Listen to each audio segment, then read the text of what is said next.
I live in a small town in Oregon. In this little community, the 4th of July is always a huge spectacle. Every year we have an annual gathering down at our local park for celebrations. It was the 4th of July in 2017, and this year was no different. Around 6 p.m. people began flocking down to the park to secure their spot to view the fireworks. I was 17 at the time, and was with my typical high school friend group at the time: Tom, Jillian, and Dominic.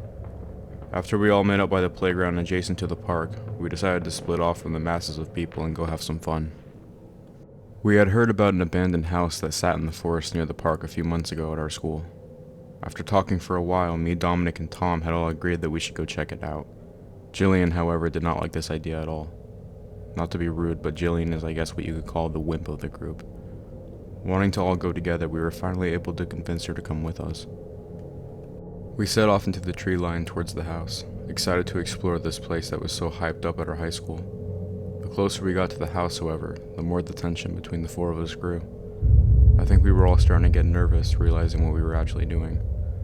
Before we knew it, there we were, standing in front of this imposing-looking abandoned white house, with shattered glass windows, vines growing down all the sides of the houses, and what appeared to be the smashed remnants of a black mailbox.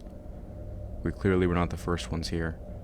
After exchanging nervous glances with each other and cracking jokes to make it look like we weren't absolutely terrified, we pressed forward, entering through what once seemed to be a doorway. The inside of the house was about what you would expect. Torn down furniture, graffitied walls, random junk lying on the floor, the whole nine. What stood out to all of us was the stench, this terrible smell suffocating our lungs with every breath. I would love to tell you that we used our brains and left the house and never looked back, but I wouldn't be typing this if we did. We kept exploring the house, looking at old pictures, flipping switches to see if they worked, yelling at the top of our lungs, just being stupid teenagers. After doing this for a while, Dominic yelled to us from across the living room that he found a set of stairs. This was no surprise to us since we had seen the second floor windows outside the house, but honestly, I don't think any of us wanted to go up there. However, being teenagers and not wanting to admit fear to one another, we all proceeded up the painfully creaky staircase. We found ourselves in a dark hallway with even more trash on the floor and jacked up drywall. It was amazing how the contents inside the actual house were incredibly dull, yet the atmosphere was absolutely terrifying. Not to mention the fact that each firework pop made all four of us jump. Anyway, the hallway contained 4 rooms from what I could see, 3 bedrooms and what seemed to be a bathroom. We each entered a respective room. I chose one of the 3 bedrooms without even checking to see where everyone else was going. The stench seemed to get incredibly more putrid in this particular room. With that, there was also a strange buzzing sound. Upon entering with my nose plugged, I spotted a sort of brown oak-looking door lying flat on the floor, presumably belonging to the room I was in. Searching the room, I examined a slightly broken window, multiple nightstands, and a closet. Turning around to view the doorway area to the room, I spotted a mattress. What I saw next is something I will never forget until the day I die, and I truly hope that no one ever has to experience the level of fear that I felt. Lying on the mattress was a gutted pig, lying on what seemed to be a black spray-painted pentagram. Flies buzzing around the carcass, I stood there, absolutely shocked. I didn't scream, I didn't run, I didn't do anything. I stood there motionless. I felt like my heart was in my throat, my legs felt weak, quivering like they were about to give out. When I finally was able to snap out of it and run, scream, or both, something even more horrifying happened.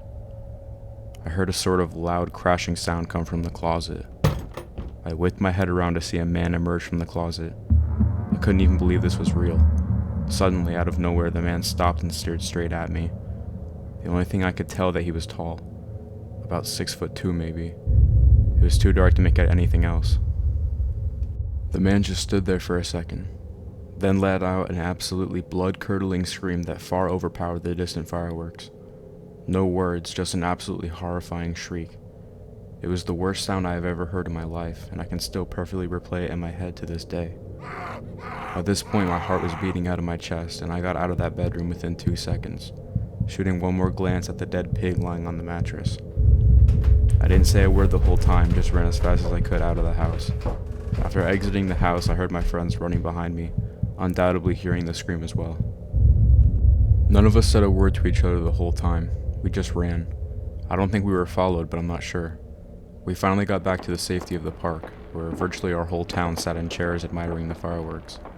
This was the last thing on our mind, however. After we stopped running, I threw up all over the grass. We waited for the fireworks to end and then went and stayed the night at Dominic's house. None of us wanted to discuss it, we just went straight to sleep. That night, I lied awake with so many questions lingering in my mind. What was the pig doing there? Did the man in the closet kill it? Did he paint that pentagram? Why was he in there, and what did he plan to do to me if I stuck around? All these questions that I'm glad I never got the answer to. I haven't been back to that house since, and I will never go back.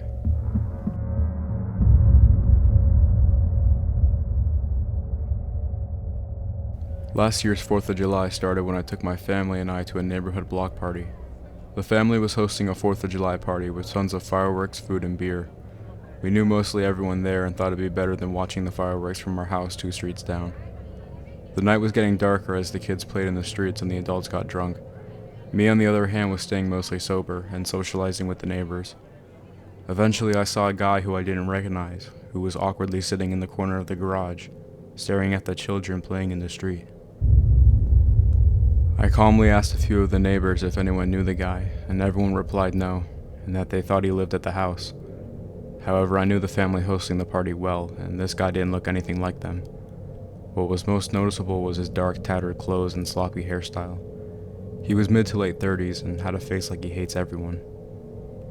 As the night set in, eventually I found my neighbor, who was hosting the party, and I asked about the awkward man sitting in his garage, to which he looked confused and asked to show him who.